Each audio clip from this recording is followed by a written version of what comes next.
પૂછો તો એ અટકાવવાની જગ્યાએ આજે 2 નંબરનો ધંધો કરીને માટી ઉલેચતા છે ને, જે ચોર લોકો, માટી ચોર, એ લોકોને પોલીસ પ્રશાસને સ્ટાફ આપ્યો છે, સ્ટાફ આપ્યો છે। એટલે આ માંડવી તાલુકામાં વ્યવસ્થા, બંધારણ, લોકશાહી જેવી કઈ વ્યવસ્થા છે ખરી? અહીંયા છે કોઈ અસ્તિત્વમાં? આ પોલીસ ખાતું, આજે પોલીસ ખાતું છે, બુટલેગરોને આ માંડવી તાલુકામાં બુટલેગરો આટલા બેહદ વધી ગયેલા છે, બરાબર? માટી ચોરીઓ કરાવે છે, એટલે ગુંડાઓને સ્ટાફ આપે છે આ ગુજરાતની સરકારનું પોલીસ ખાતું। આ ગુંડાઓને પોષવા માટે છે કે ન્યાય, સલામતી, નાગરિકોની સુરક્ષા માટે છે? એ બહુ મોટો સવાલ છે। પૂછો આ પીઆઈ ને, પૂછો આ પીએસઆઈ ને, શું કરે છે? આ પોલીસની ઇજ્જત જવડાવવાનું કામ કરે છે માંડવી, અને આ કેવું પડે? પ્રશાસન એને સ્ટાફ આપે છે 10 જણનો, આ છોકરાઓને બેને પકડીને, કયો છે અરડનો પેલો પોલીસ વાળો, કયો છે ભાઈ? કોઈ સુરેશ વસાવા કરીને એને ગાડીમાં બેસાડીને 2 છોકરાઓને માંડવી પોલીસ સ્ટેશનમાં લાઈન બેસાડી દે છે।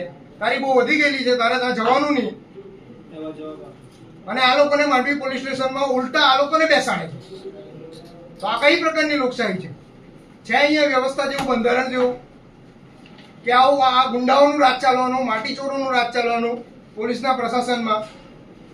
પોલીસ લોકોને સુરક્ષા આપવા બેઠી છે કે આવા ગુંડાઓને પોષવા બેઠી છે? માટી ચોરોને માટી ચોરી કરવા બેઠી છે? તો આ પોલીસ ખાતાને આ પૂછવું, આ પીઆઈ સાહેબ બેઠા છે, આ પીએસઆઈ સાહેબ બેઠા છે, તો શું કરી રહ્યા છે? આ શું ધંધો શું લગાવેલો છે માંડવી તાલુકામાં? આ બહુ મોટો પ્રશ્ન છે સાહેબ। તપાસમાં, એટલે તપાસમાં મૂકીને આનું નિરાકરણ આવવું જોઈએ સાહેબ। ગાંધી ચિંધ્યા માર્ગે જો નહીં આવશે તો આ જ ગામના લોકો હજારોની સંખ્યામાં અમે આ પોલીસ સ્ટેશન અને કચેરીમાં ધરણા ચાલુ કરી દઈશું। કારણ કે આ દેશની, બરોબર, માંડવી તાલુકામાં માટી ચોરીનું કેમ ચાલતું છે?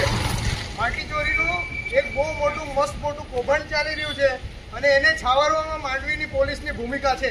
એ જાહેર મંચ પરથી કહું છું, એટલા માટે છે કે ત્યાંથી માટી ચોરી રોકવા ગયેલા 2 યુવાનોને માંડવીની પોલીસ, અરેટની પોલીસ ઉચકીને લાવી અને અહીંયા આવીને ગેરકાયદેસર રીતે બેસાડી દીધા। તમારે માટી ચોરોને જવું જોઈએ ને અટકાવવું જોઈએ? અટકાવવું જોઈએ કે નહીં અટકાવવું? તમે કેમ એને રોકવાની જગ્યાએ જે રોકવા જાય છે, જે કાયદેસરનું કામ કરે છે, એને તમે લોકો અટકાવવા માટે ગયા? તો આ શરમ આવી જોઈએ, શરમ! તમને શરમ આવી જોઈએ। તમે માટી ચોરીનો સાથ આપો છો, માટી ચોરોને બચાવવા જાઓ છો। ગામમાં બુટલેગરો આટલા વધી ગયા છે, એને પકડવાની જગ્યાએ તમે આ બે ખેડૂતને ને મજૂરને પકડીને હું સાબિત કરવા માંગતા છો? હું સાબિત કરવા માંગો છો? આ દેશમાં બંધારણ અને વ્યવસ્થા જેવું કઈ છે નથી? છે આ દેશમાં? તો આને ફોલો કરો। આ દેશના બંધારણને, વ્યવસ્થા અને લોકશાહીને માંડવીનું પોલીસ કચડી રહી છે। શું કરી રહી છે? આ દેશના બાબા સાહેબ આંબેડકરના બંધારણને માંડવીની પોલીસ કચડે છે। આ વ્યવસ્થા